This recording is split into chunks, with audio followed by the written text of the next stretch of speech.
Doutor Estranho no Multiverso da Doideira já começa apressado no meio da ação e sem perder tempo já estabelece sobre o que vai ser a história e já nos coloca numa situação de emergência logo nos primeiros 20 e poucos minutos de filme. As coisas escalam tão rápido, num nível de risco tão alto, que o primeiro ato desse filme parecia o último. E eu gostei disso, contribuiu com o senso de urgência da trama. Minha expectativa para o filme estava moderadamente alta, por 3 razões. A primeira é que desde o seu anúncio já começaram a vender o filme como o primeiro filme de terror da Marvel. E eu me animei com isso. Sinceramente, eu acho que uma mistura bem feita de super-herói com terror soa interessantíssima. E faria muito bem pra Marvel dar aquela respirada e sair da mesmice de sempre. Mas afinal, ele pode ser considerado um filme de terror? Bem, pode e não pode. Eu não diria que ele é um filme de terror, tampouco um filme de terror com super-herói no meio. Ele tá mais para um filme de super-herói com pitadas de terror. São pequenas pitadas bem controladas e contidas, colocadas em alguns segmentos do filme. E eu não achei ruim não, pelo contrário. Eu certamente esperava mais terror do que ele tem, mas o que ele tem já me foi o bastante. E falando do terror, o meu segundo motivo por ter uma certa expectativa para o filme é Sam Raimi. O filme é dirigido pelo Sam Raimi.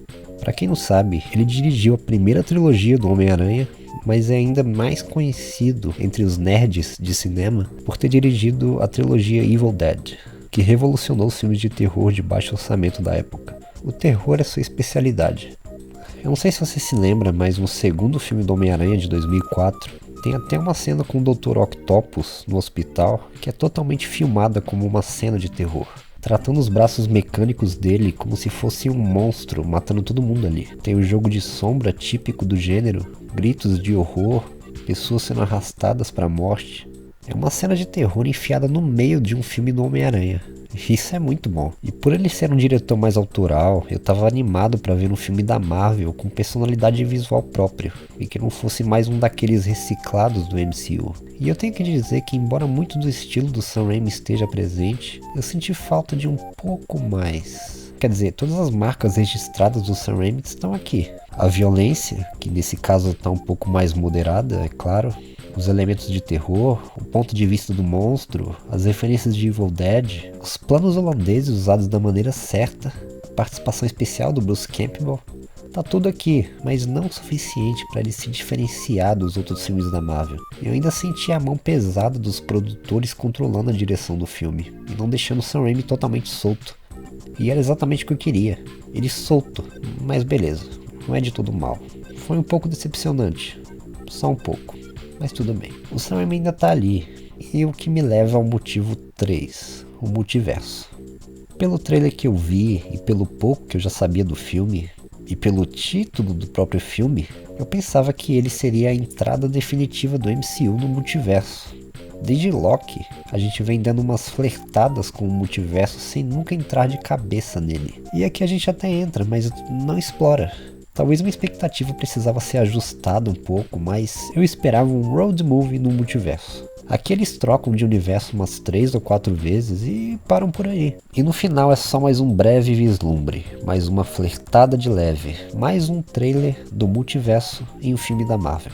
Eu posso estar sendo um pouco, talvez muito, exigente, mas era o que eu queria.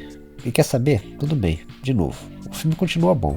A melhor coisa que o multiverso traz aqui é provavelmente a melhor coisa do filme, que é a aparição de certos personagens da Marvel que nunca estiveram no MCU antes. Uns que já tiveram filmes fora desse universo e outros que nunca apareceram mesmo. E eu já esperava ver um deles, mas o outro me pegou totalmente de surpresa. Eu gostei de ver certos personagens finalmente se encontrando e de saber que eles estão ali prontos para terem seu próprio filme de introdução no MCU. O Benedict Cumberbatch tá ótimo como sempre. Ele é o Doutor Estranho e ninguém vai tirar esse papel dele.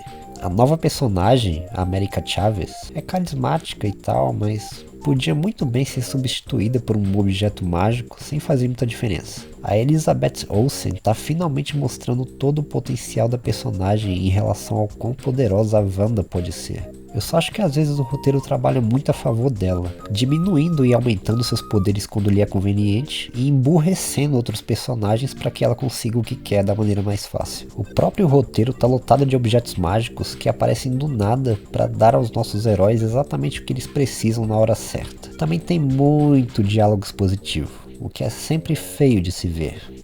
Mas tranquilo. Isso é tudo que eu queria falar do filme por aqui. Ele não me apresentou o nível de terror que eu esperava, nem o nível de Sam Raimi que eu esperava, o nível de multiverso que eu esperava, ou as grandes consequências que eu esperava. Mas o saldo final ainda foi positivo pra mim. O filme é bom, é divertido, mas fica com aquela sensação de potencial perdido. Ele troca o grande potencial de ser o filme que nos levaria a novos lugares da Marvel para ser só mais um filme divertidamente genérico do MCU. Então são 3 estrelas.